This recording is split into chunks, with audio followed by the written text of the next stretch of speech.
Hi friends, welcome back to my channel Soumya vlog life. ఈరోజు video cooking vlog అండి. ఇంట్లోనే గుత్తి వంకాయ కర్రీ ఎలా ప్రిపేర్ చేసుకోవాలో చూసేద్దాం. వంకాయల్ని బాగా వాష్ చేసుకున్న తర్వాత నేను చూపించిన విధంగా కట్ చేసుకోవాలి.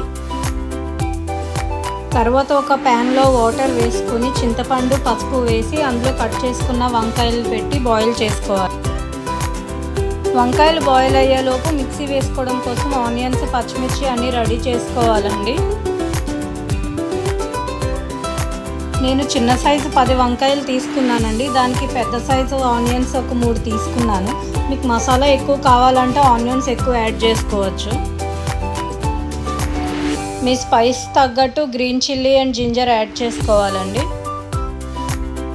నేనైతే 5 గ్రీన్ చిల్లీస్ యాడ్ చేసుకున్నానండి. కొంచెం ధనియాలు, జీలకర్ర, ఉప్పు, పసుపు, గార్లిక్, దాల్చిన చెక్క, లవంగం, ఇలాచీ అన్నీ యాడ్ చేసుకోవాలండి. ఇంగ్రీడియంట్స్ అన్నీ వేసిన తర్వాత బాగా మిక్సీ చేయాలండి, పేస్ట్ లాగా. తర్వాత మనం బాయిల్ చేసిన వంకాయలు బాగా కుక్ అయ్యాయో లేవో ఒకసారి చెక్ చేసుకుని బయటికి తీసేయాలి. ఓవర్ కుక్ చేయకూడదండి, ఎందుకంటే వంకాయలు చిదిరిపోతాయి. ఇప్పుడు వేరే ప్యాన్ తీసుకుని అందులో ఆయిల్ యాడ్ చేసుకుని జీలకర్ర, ఆవాలు, రెడ్ చిల్లీ, కరివేపాకు, మనం గ్రైండ్ చేసుకున్న పేస్ట్ అన్నీ యాడ్ చేసి బాగా ఫ్రై అయ్యేదాకా కలుపుతూ ఉండాలండి. నేను చూపించిన విధంగా గోల్డెన్ బ్రౌన్ కలర్లో చేంజ్ అయ్యేదాకా కలుపుతూ ఉండాలండి. నేను ఇప్పుడు చూపించిన విధంగా వంకాయల్లోకి ఆనియన్ పేస్ట్ అంతా స్టఫ్ చేసుకోవాలండి. అన్ని ముక్కల్లోకి స్టఫ్ చేసుకొని పక్కన పెట్టుకోవాలి.